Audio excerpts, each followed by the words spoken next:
Lionel Messi কোনো সাধারণ খেলোয়াড় নন, তিনি অতি অসাধারণ। মাঠে তিনি এমন সব কাণ্ড করেছেন যা বাকিদের জন্য অবিশ্বাস্য, কিন্তু তাই বলে কি সায়েন্সকেও বোকা বানিয়ে ফেলবেন? বর্তমান সময় যেখানে বিজ্ঞান এগিয়ে আছে সবার চেয়ে বেশি, সেই বিজ্ঞানকেও ভুল প্রমাণ করে গোল করেছেন মেসি।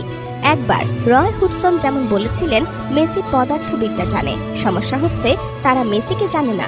আর সে কারণেই মেসি এমন সব কাণ্ড করেছেন মাঠে, যা শুধু মানুষের জন্যই অবিশ্বাস্য হয়নি, বিজ্ঞানের জন্যও এর ব্যাখ্যা বেশ কঠিন হয়ে দাঁড়িয়েছে।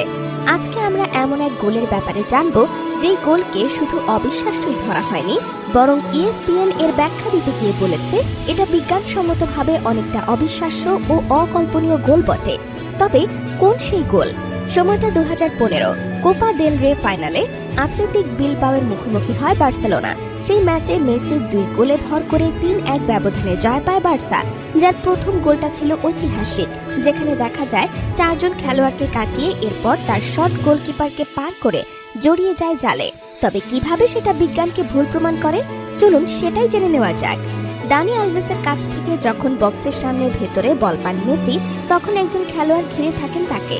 এই খেলোয়াড়কে কাটিয়ে যাওয়ার আগেই 3 জন ঘিরে ধরেন মেসিকে। এই একজন হতে 3 জনের কাছে যেতে তার সময় লাগে 2.73 সেকেন্ড।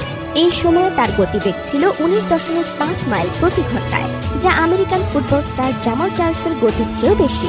মজার ব্যাপার হচ্ছে, তিনি যা বল ছাড়া করেন, মেসি মাঠে সেটা করে দেখান ফুটবল নিয়ে।